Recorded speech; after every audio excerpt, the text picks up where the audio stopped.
Hello students, ચાલો આજે આપણે કરવાના છે chapter number 10 local self government. બરાબર છે. હવે તમને બધાને જ ખબર છે કે જે ગવર્મેન્ટ છે એ 3 પાર્ટમાં વહેંચાયેલી છે. આગળ ઘણા બધા લેક્ચર્સની અંદર તમારી સાથે આ વસ્તુ ડિસ્કસ કરી છે કે જે ગવર્મેન્ટ છે એ 3 પાર્ટમાં વહેંચાયેલી છે.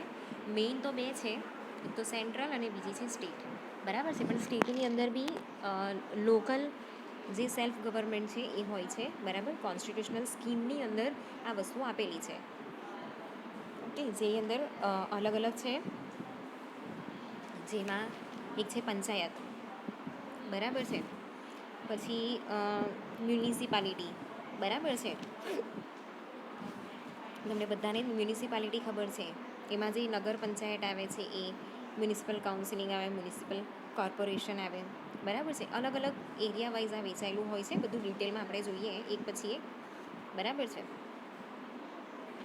પછી central council of local government. આ બધા છે ને આર્ટિકલ પ્રમાણે આ બધાને બનાવવામાં આવેલા છે. બરાબર છે. જ્યારે સેન્ટર શું કરે છે કે આપણા જે 29 રાજ્યો છે એને બધી વસ્તુ એ લોકો એકલા તો હેન્ડલ નહીં કરી શકે. એટલે કોને હક આપેલા કે રાજ્યને હક આપેલા છે પોતાની ગવર્મેન્ટ બનાવેલા. બરાબર છે. એમ તો બધું સેન્ટરથી જ વ્યવહાર થતું હોય. આપણું કોન્સ્ટિટ્યુશન જે આખું છે એ ત્યાંથી બધું ચાલતું હોય. બરાબર, સેન્ટરથી જ ચાલતું હોય. પણ જે રાજ્ય છે એને કેટલાક હક અહીંયા આપવામાં આવેલા છે. બરાબર છે. હવે જે રાજ્ય છે એ રાજ્યની અંદર બી તમને બધાને ખબર છે કે સિટી બી છે, અર્બન એરિયા બી છે અને રૂરલ એરિયા પણ છે. બરાબર છે. તો રૂરલ એરિયા એટલે કે ગામડાઓ. બરાબર છે. તો આ જે 2 વસ્તુ છે એની અંદર જે સિટી છે ત્યાં મ્યુનિસિપાલિટી આવેલી હોય છે અને જે ગામ છે ત્યાં શું હોય? પંચાયત હોય. બરાબર છે. એટલે કે પંચાયતી રાજ. તો આપણે પહેલાં અહીંયા જોઈશું Panchayati Raj institution, evolution, features, composition, powers and functions. બરાબર છે. હવે આ જે વસ્તુ છે ને એ તમને કોમ્પિટિટિવ જે એક્ઝામ છે ને, આખો સબ્જેક્ટ એકચ્યુઅલી કોમ્પિટિટિવ એક્ઝામની અંદર કામ લાગે એવો છે. બરાબર છે. આ ચેપ્ટર જે છે ને, બરાબર છે, એની અંદર જે બધું ક્લાસિફિકેશન થયેલું છે ને એ ધ્યાન આપજો. બરાબર છે. કેમ કે તમને સેન્ટર ખબર પડે, રાજ્ય ખબર પડશે, પણ આ જે લોકલ સેલ્ફ ગવર્મેન્ટ છે ને એના બહુ બધા પાર્ટ છે. તો તમે એ ધ્યાનથી સાંભળજો. બરાબર છે, કે ધ્યાનથી એને સ્ટડી કરજો. તો જે પંચાયતી રાજ છે, બરાબર છે, એ ક્યાંની સિસ્ટમ છે? તો rural local self government in India. બરાબર છે. Rural local self government in India એને કહેવાય છે પંચાયતી રાજ. જો તમે ગામમાં રહેતા હશો તો તમને ત્યાં પંચાયત જોવા મળશે. બરાબર છે. એ સિવાય બી ટીવીની ઉપર તમે જોતા હશો કે મૂવીની અંદર જોયું હશે, સિરિયલની અંદર જોયું હશે. બરાબર છે. એની અંદર જે છે પંચાયત બોલાવવાની છે એવું કહેવામાં આવે. બરાબર છે. પછી પંચાયત બોલાવીને ત્યાં એનો ફેસલો કરવામાં આવે. બરાબર છે. એના એક સરપંચ હોય, ગામના એક સરપંચ હોય, પછી એક પંચાયતી રાજની કમિટી હોય. બરાબર છે. એના પણ એક હેડ હોય. એવી રીતે આ જે પંચાયતી રાજ છે એની એક સિસ્ટમ જે છે એ ગામનું જે લોકલ છે ત્યાં અહીંયા સેટ કરવામાં આવેલી છે. ચાલો, તો હવે એનું એસ્ટાબ્લિશમેન્ટ ક્યારે કરવામાં આવેલું? તો આપણે બધા અમેન્ડમેન્ટ જોયા. બરાબર છે. એમાં જે 73 કોન્સ્ટિટ્યુશનલ અમેન્ડમેન્ટ હતું, બરાબર છે, એની અંદર આર્ટિકલ 73ની અંદર આયરો જે એક્ટ છે આવેલો 1992ની અંદર. બરાબર છે. તો જે પંચાયતી રાજ છે એ આ રીતે 1992ની અંદર જે 73મું અમેન્ડમેન્ટ થયેલું, બરાબર છે, ત્યારે એ આવેલું હતું. તો it has been establish in all the state of India by the act of the state legislature to build democracy at the grass root level. બરાબર છે. તો આ જે નિયમ છે ને એ કેમ બનાવવામાં આવેલો? કે જે ડેમોક્રેસી જે બિલ્ડઅપ કરવાની છે આપણે. બરાબર છે. તો એનું જે રૂટ છે, ગ્રાસ રૂટ છે, બરાબર, ઘાસનું જે પેલું મૂળિયું આવે ને ગ્રાસ રૂટ કહેવાય. તો આ જે ડેમોક્રેસી જે શબ્દ છે એના જે નીતિ નિયમો છે, એની જે મેન્ટાલિટી છે, એની જે સાયકોલોજી છે, બરાબર છે, એ બધા જ એક્સેપ્ટ કરે. બરાબર છે. એના માટે એ જે ગ્રાસ રૂટ લેવલથી એનો વિકાસ થાય ડેમોક્રેસીનો, એને બિલ્ડઅપ કરવા માટે જે સ્ટેટ લેજિસ્લેટર છે, બરાબર છે, ઇન્ડિયાના બધા જ સ્ટેટ લેજિસ્લેટર, એ લોકોના તરફથી આ જે પંચાયતી રાજ છે એ ચાલુ કરવામાં આવેલું. બરાબર છે.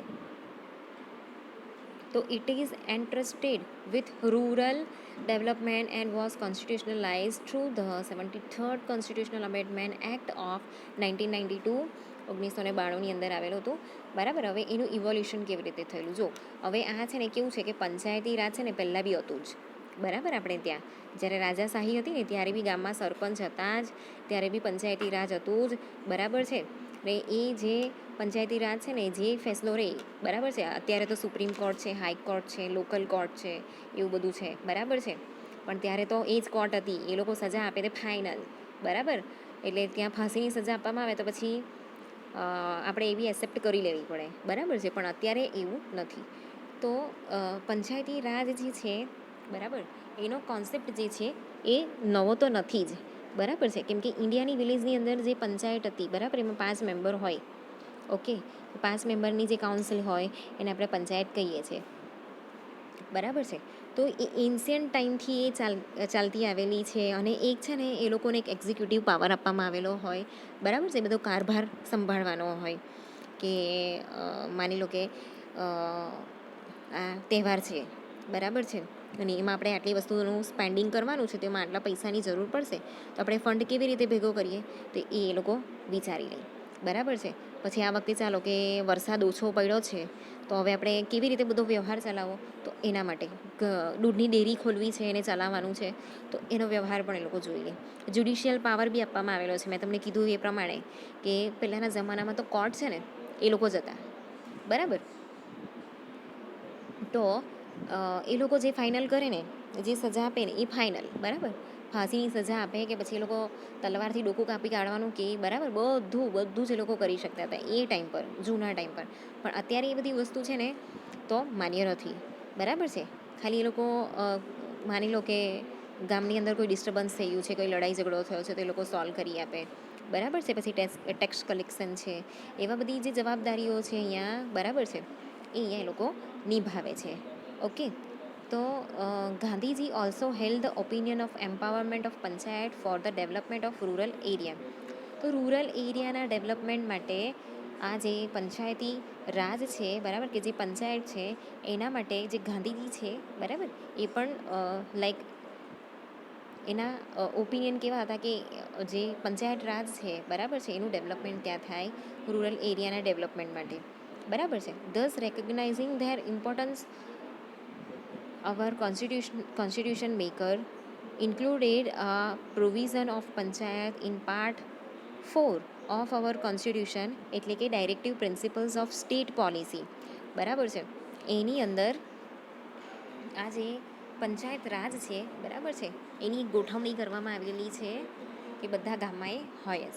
તો article 40 confers the responsibility upon state to take step to organize village panchayats and endow them with such powers and authority as may be necessary to enable them to function as unit of self-government, but it does not give guidelines to organizing village panchayats. તો હવે article 40 હિસાબે અહીંયા જે પંચાયતી જે village panchayat છે બરાબર એનું સુવિધા તો આપી દેવામાં આવી. બરાબર છે. તો એની રિસ્પોન્સિબિલિટી કોની હતી? સ્ટેટવાળાની. બરાબર છે. કે હવે પંચાયત વિલેજ પંચાયત જે છે એ તમારા લોકોએ અરેન્જ કરવાની છે એટલે બધા ગામની અંદર આ હોય જ. બરાબર છે. એ લોકોને કેટલાક પાવર છે, ઓથોરિટી છે એ પણ અહીંયા પ્રોવાઈડ કરી દેવામાં આવ્યા. બરાબર છે. એનું જે પણ જરૂરી વસ્તુ છે બધું અહીંયા આપી દેવામાં આવ્યું. બધી ગાઈડલાઈન આપવામાં આવી. બરાબર છે કે તમારું કામ આટલું છે. બરાબર છે. એના જે ફંક્શન્સ છે એઝ પર ધ યુનિટ્સ તો સેલ્ફ ગવર્મેન્ટના ફંક્શન શું છે એ પણ અહીંયા જે છે આપી દેવામાં આવ્યા. બરાબર. પણ જે વિલેજ પંચાયત જે ઓર્ગેનાઇઝિંગ કરવાની છે કે એને કેવી રીતે આપણે એસ્ટાબ્લિશ કરીએ બરાબર લીગલી એસ્ટાબ્લિશ કરીએ, કોણ હશે અંદર, કેવા પ્રકારના નીતિ નિયમો રાખવાના છે, કયું કામ કરવાનું છે એની પરફેક્ટ ગાઈડલાઈન હતી નહીં. બરાબર છે. તો thus its formal organization and structure was firstly recommended by Balwant Rai committee 1957. તો બલવંત રાય જે હતા એમની કમિટી દ્વારા એનું જે ફોર્મલ ઓર્ગેનાઇઝેશન છે એનું જે સ્ટ્રક્ચર છે બરાબર છે એ આપવામાં આવેલું. તો committee to examine the community development programme 1952ની અંદર આની રચના કરવામાં આવેલી. બરાબર છે કે એ છે ને શું કામ કરે છે, જે કમ્યુનિટી ડેવલપમેન્ટ છે, બરાબર છે, એનું એક્ઝામિનેશન એ લોકો કરે છે કે આપણી જે લોકલ કમિટી છે, બરાબર છે, કે લોકલ કમ્યુનિટી છે, સિટી એરિયા છે કે પછી ગામનો એરિયા છે, ત્યારે તો મોટે ભાગે બધા ગામ જ હતા, બરાબર. તો એનું ડેવલપમેન્ટ કેવું થાય છે, આપણે કઈ જગ્યા પર ઉદ્યોગો વિકસાવી શકીએ છીએ, તો એવું જે કમ્યુનલ ડેવલપમેન્ટ છે ને એનું એ ધ્યાન રાખતા હતા, બરાબર છે. તો આ જે કમિટી છે ત્યારે જો 1957માં આપી દીધેલું, પણ આવ્યું ક્યારે, 1992ની અંદર. એટલે કોઈ બી કોન્સ્ટિટ્યુશનની અંદર જ્યારે આવી રીતે અમેન્ડમેન્ટ આવતું હોય કે કોઈ નિયમ આવતો હોય ને તો બધું એ વિચારીને જ આવતું હોય, બરાબર છે. તો 73મું અમેન્ડમેન્ટ પાર્ટ 4ની અંદર તે થયું પંચાયત, બરાબર, અને 74મું જે અમેન્ડમેન્ટ થયું એ થયું ધ મ્યુનિસિપાલિટીઝ, બરાબર. તો 1992ની અંદર અમેન્ડમેન્ટ આવેલું અને 1 જૂન 1993 છે ત્યારથી એનું શું થવા માંડેલું, એ ખરેખર લીગલી એનું ડેવલપમેન્ટ થયેલું, બરાબર છે. તો હવે આગળ આપણે જોઈએ the committee in its report in November 1957 recommended the establishment of the scheme of democratic decentralisation, બરાબર છે. એટલે જે સ્ટેટ અને જે સેન્ટર છે એ ડેમોક્રેટિક જે લોકશાહી આપણું સ્ટ્રક્ચર છે, બરાબર છે, એની જે વસ્તુઓ સંભાળતો હતું એની જગ્યા પર એને શું કરી દેવાનું, લોકલાઇઝ કરી દેવાનું, એવો રિપોર્ટ એ લોકોએ ત્યારે તૈયાર કરી દીધેલો હતો, બરાબર છે. તો which ultimately came to know as Panchayati Raj. It recommended for a 3-tier system at village, બરાબર છે. 3 ભાગમાં એને વેચવામાં આવેલી છે. ટાયર એટલે એકની નીચે એક, ઓકે. તો આ જે પંચાયતી રાજ છે એની અંદર કેવું છે કે એને 3-tier સિસ્ટમની અંદર વેચવામાં આવેલી છે.